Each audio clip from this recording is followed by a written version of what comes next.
Programa ofrecido por Viña Almirante, Grupo Quintá, Instalaciones Toño e Granitos Santa Eulalia.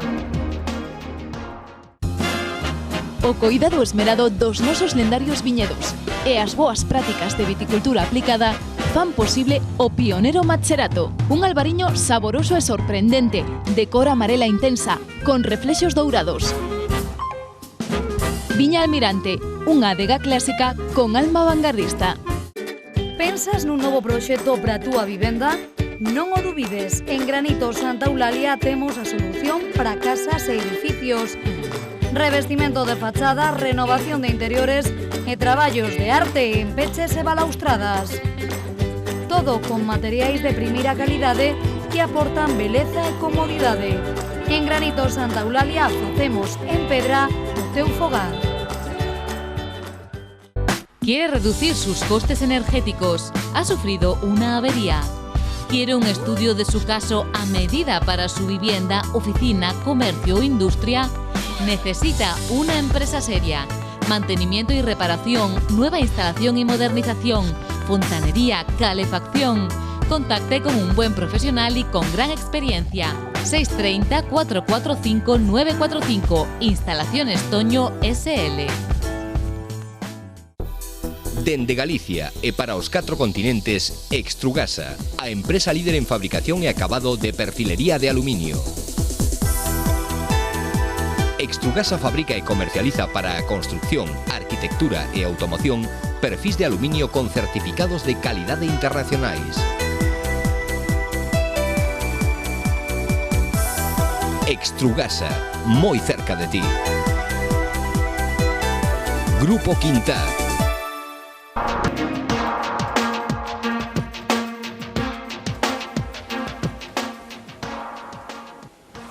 Tres minutos para as 11 da noite, saudamos e lle damos a benvida a Irati García. Moi boa noite, como estamos? Moi boa noite, moi ben.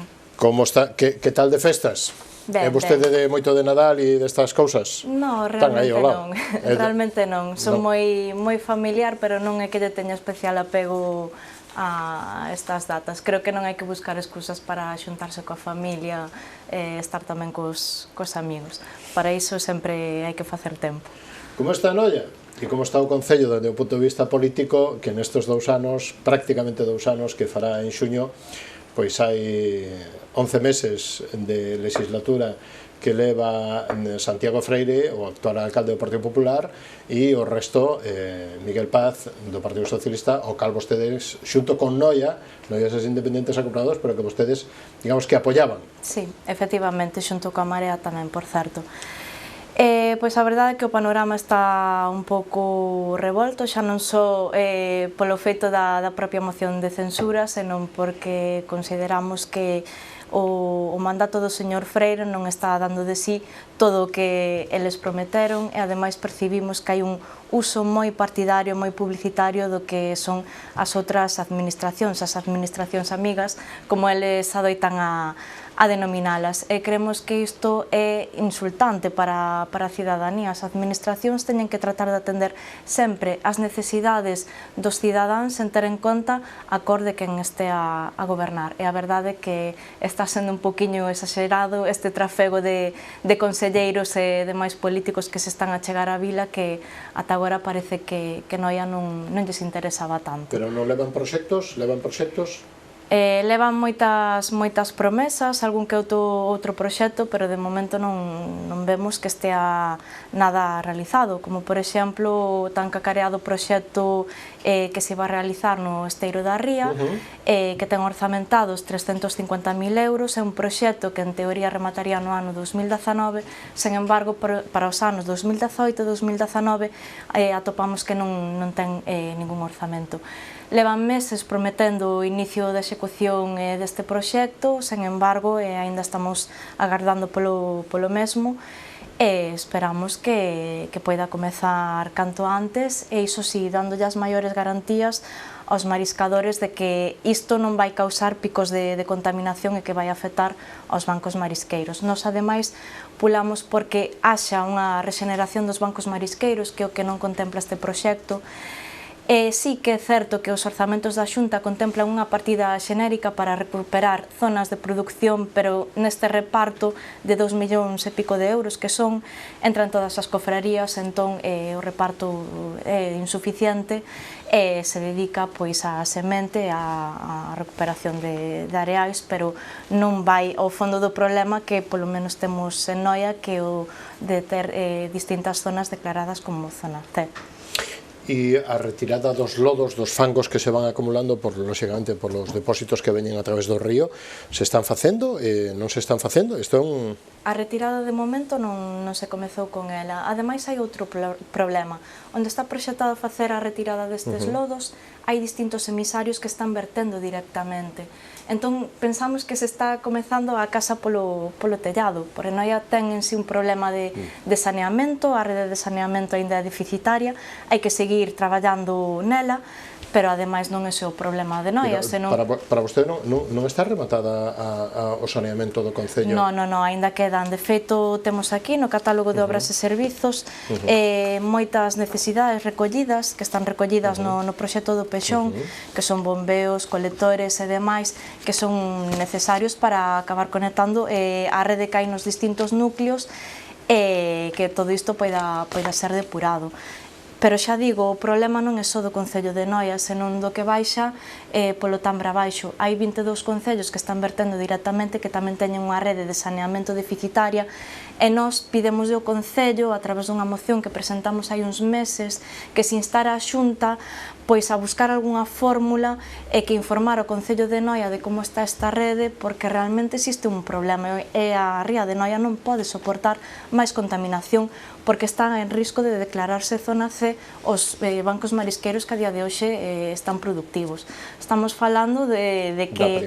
Da primeira cofradía, da primeira... Efectivamente, a que máis produce, e que ademais, como xa ten dito algún experto da Universidade de Santiago de Compostela, que ten moi estudiado o tema da problemática das rías e dos ríos, que unha vez que as rías deixen de ser productivas, tardarán moito tempo en recuperarse, se que chegan a poder recuperarse.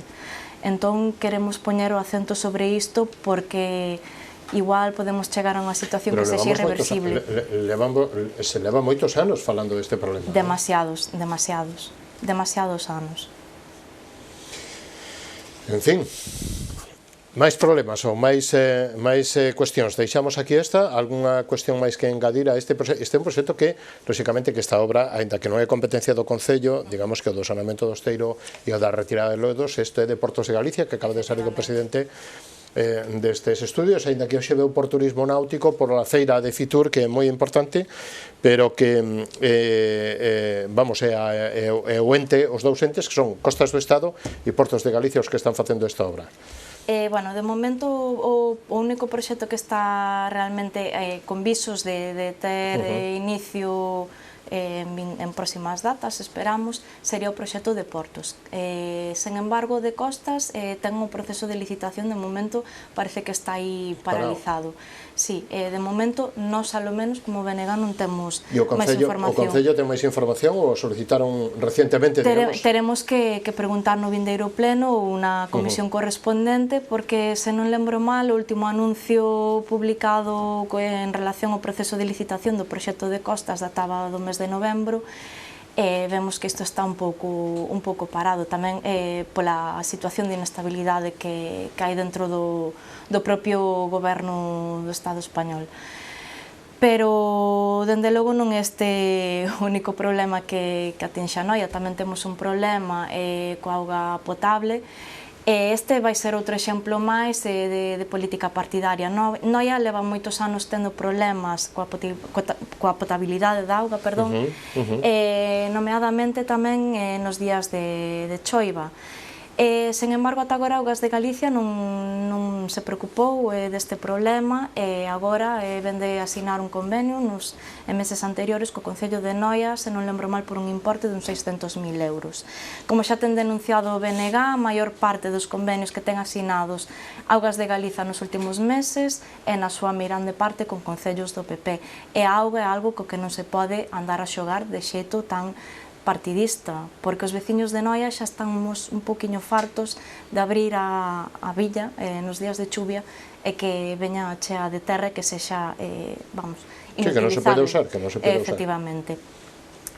Diversos problemas, ademais destes, vemos que as parroquias están bastante abandonadas.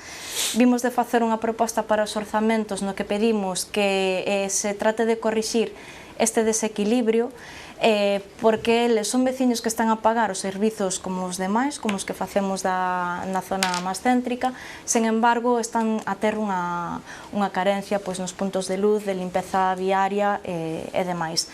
Entón, sí que instamos ao Concello que vaya corrixindo estas deficiencias, non centrarse tanto en grandes obras. No casco urbano. No casco, efectivamente. Vemos que estas reivindicacións que fomos recollendo en distintas xuntanzas mantidas polas parroquias están totalmente fundamentadas.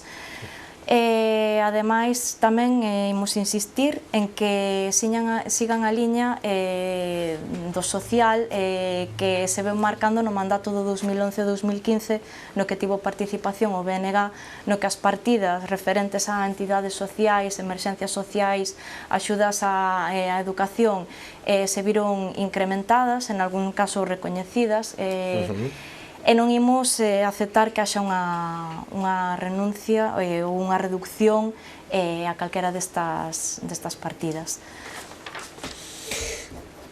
Carmen, moi boa noite. Temos unha chamada, Irati. Boa noite. Adiante coa súa pregunta. Que lle quería plantexar a... Señora, dígame. que problema hai de que non se poida limpiar unha ría aquí que nos comen os bichos aquí en San Lázaro? En todos os lados hai porquería. Sí, efectivamente, é do que estamos falando. A pesar de que Portos leve a cabo ese proxecto, somos conscientes de que hai ali varios emisarios que están a verter continuamente, de xeito directo, na mesma zona na que se van retirar os lodos. Entón, nos imos insistir nese punto. Carmen, algunha pregunta máis, algunha cuestión máis? Sí, perdone. Sí. Mire, eu... Faga as preguntas e colgamos... Non se pode abrir a ventana, porque é increíble o olor que dá. É que increíble. Ao baixar a marea, é capeta. Vamos coller... Bueno, unha enfermedad. Entendemoslle. Algunha cousa máis, Carmen? E ustedes, se poden facer esa señora, se poden facer, adiante con todo. É máis o Concello que espabila un pouquiño. Moi ben, moitísimas gracias. Algunha cousa máis, Carmen? Non, señor. Moi boa noite, moitas gracias por participar. Gracias. A usted e a todos. Chao. Adiós, moi boa noite.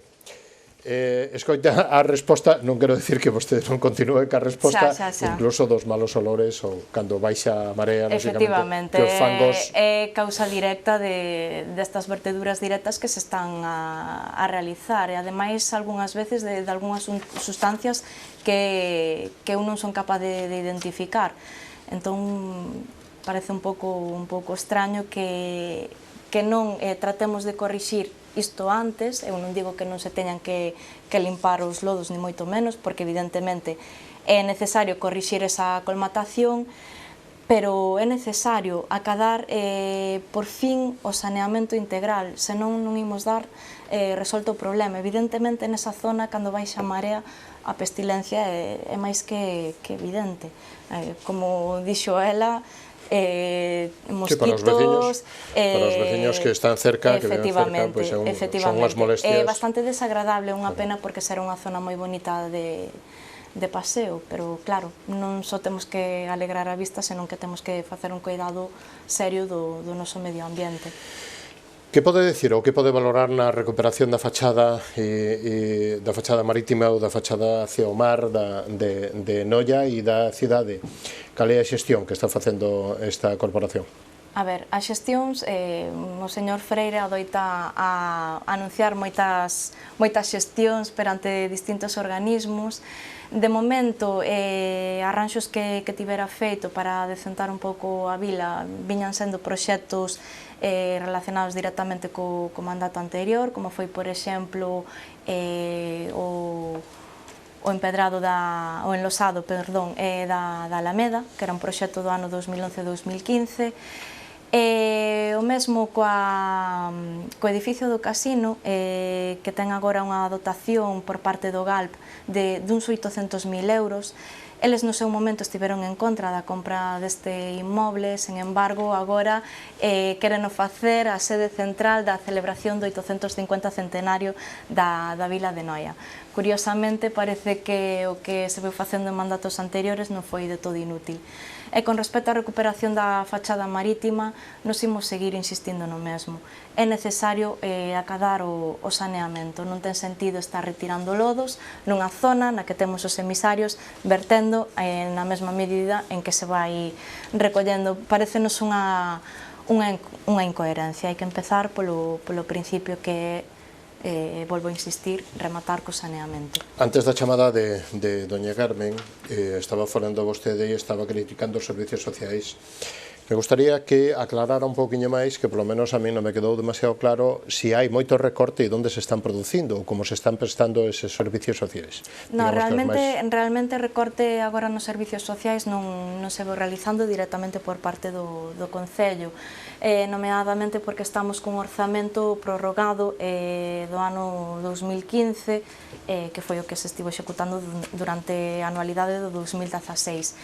Nos o que non queremos é que este goberno sinta a tentación de reducir esas partidas que no seu momento se viron aumentadas. De feito, hai un convenio que se tivo asinado nos últimos meses con distintos concellos da Redonda para o mantenimento do servicio de tratamento a nenos con discapacidade, que é un servicio íntegramente municipal, e que xa ven dunha pelexa que mantivo a nosa concelleira de Servicios Sociais, Susa Juana Tei, no seu momento.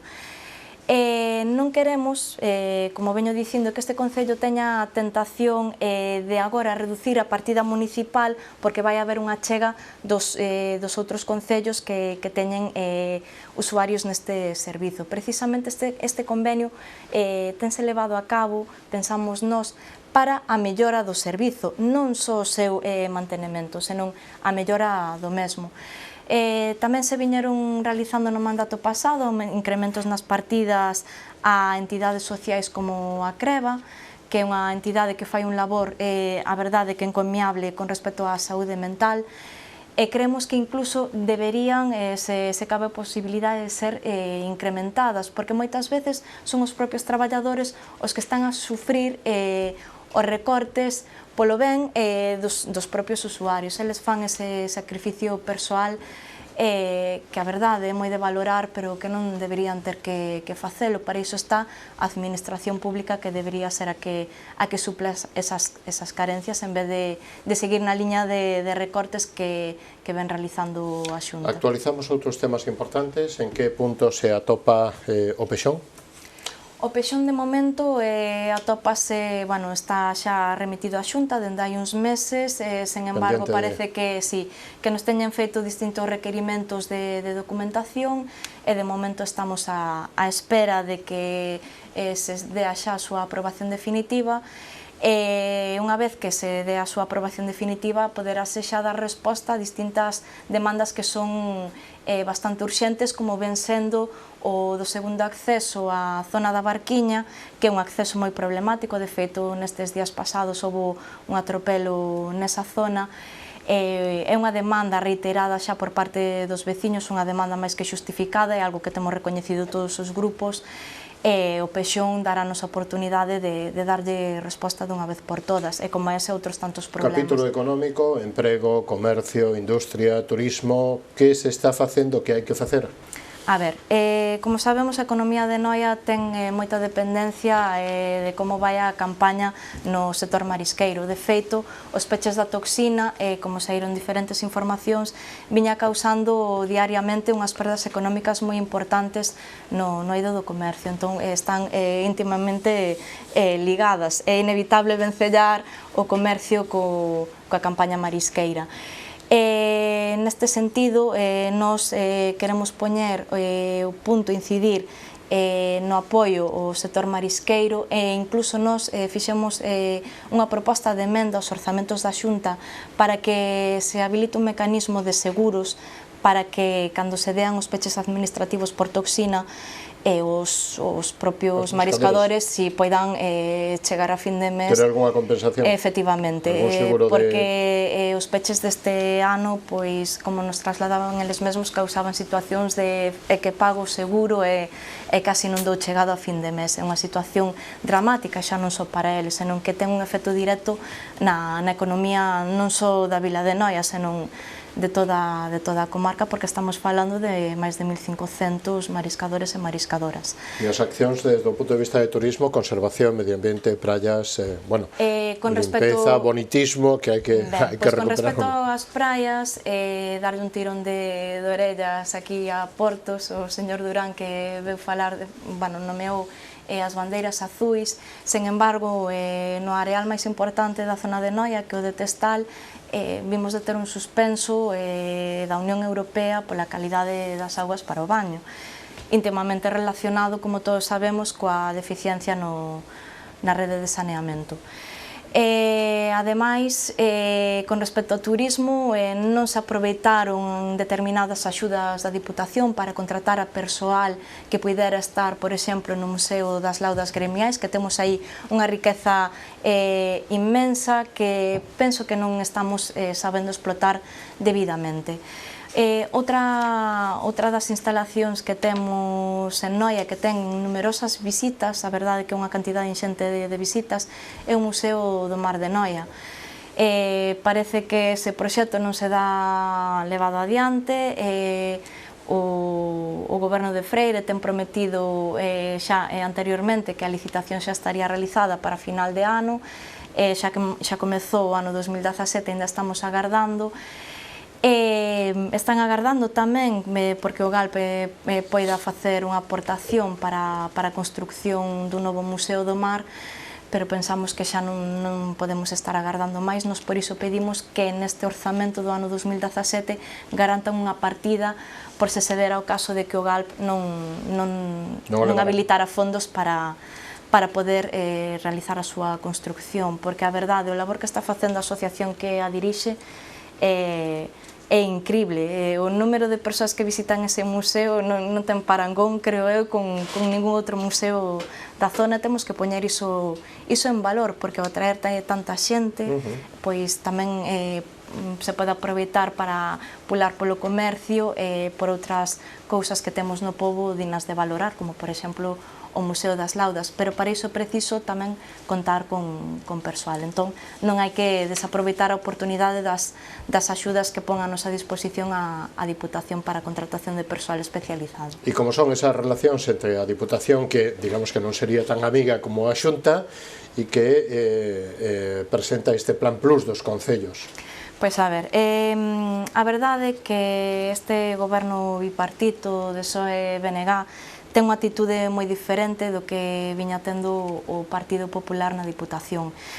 Boa mostra delo é que este novo plan único, un dos concellos aos que lle concede unha maior partida é o Concello de Boiro, con máis dun millón de euros. E isto quere dicir que non miramos a cor de quen está no Concello, senón que miramos as necesidades obxectivamente medidas. Ademais, este novo plan habilita mecanismos para que os concellos poidan facer frente á débeda de proveedores, gasto corrente e demais. Tamén supón un respiro para os concellos na tramitación, porque tamén se absorben neste plan unhas 11 liñas de axuda, o que descarga moito no eido administrativo aos concellos, e nomeadamente un concello como de Noia, que ten moitos problemas en canto a persoal, porque falta persoal, e, bueno, os distintos procesos que se levaron nos últimos tempos acabaron xudicializados e aínda non sabemos cal vai ser o resultado destes xuizos, que son problemas engadidos ao funcionamento normal da administración. En un par de minutiños, de xeito moi breve, para que a audiencia se quede cunha pistiña, cunha idea máis ou menos clara da súa visión de como está a situación política incluso da oposición, non só do goberno. Como está o ambiente en Noia? Ou como valora, digamos, que o posicionamento en un par de frases de Noia, independientes, noieses independientes agrupados? Os noieses, que son socios de goberno. Sí, efectivamente.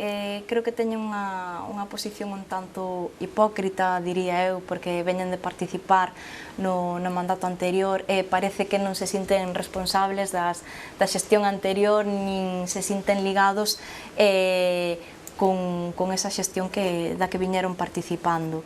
Creemos que non todo vale en política, o primordial non é estar aí polo postiño, senón para traballar realmente polos veciños. Un dos problemas máis acuciantes que hai no Concello, que é, como dixen, o desequilibrio nas parroquias, ben provocado precisamente porque o Noia, que tiña esa área de relacións veciñais e demais, non atendeu debidamente, entón iso tamén o hai que recoñecer. Entón, cando o Partido Popular fai crítica do goberno anterior, parece que se esquece de que ten o goberno anterior ao seu carón. Mais breve, non porque non xa moitas cousas que decir, sino porque nos quedamos sin tempo. O Partido Socialista e o portavoz José Manuel Laje. O Partido Socialista creo que podería dar máis de sí no Concello de Noia. Creo que agora mesmo non están traballando todo o que deberían, pero quizás por cuestións organizativas deles. Eu espero que reaxan e que amosen un pouco máis de fortaleza, porque como oposición tamén necesitamos que os outros grupos estean fortes para poñer o acento nas deficiencias da xestión do goberno do Partido Popular e os independentes. Manuel Seijas, en Marea. Coa Marea hai unha relación moi fluida, verdade? Como tamén co PSOE temos moitos puntos en común, pero bueno, tamén temos as nosas diverxencias, pero sabémolas levar moi ben, porque sempre poñemos como prioritario o interés dos nosos veciños, e iso témolo moi claro. Entón, de momento, temos un obxectivo común, que é poñer ese acento, e as diverxencias, pois, bueno, tratámolas con toda amabilidade. E como lle resume os veciños de Noia, principalmente, en menos de un minutiño, en 20 segundos, 30, estes 2 anos que vostede lidera o Bloque Nacionalista de Galego, que ademais fai agora, en xaneiro, 2 anos que recolleu o mando despois de un histórico como foi Bieito González, non? Para unha moza como vostede pasar as eleccións de maio de 2015 e, lóxicamente, liderar a forza frentista que é o Bloque Nacionalista Galego en Boiro, en Noia, perdón.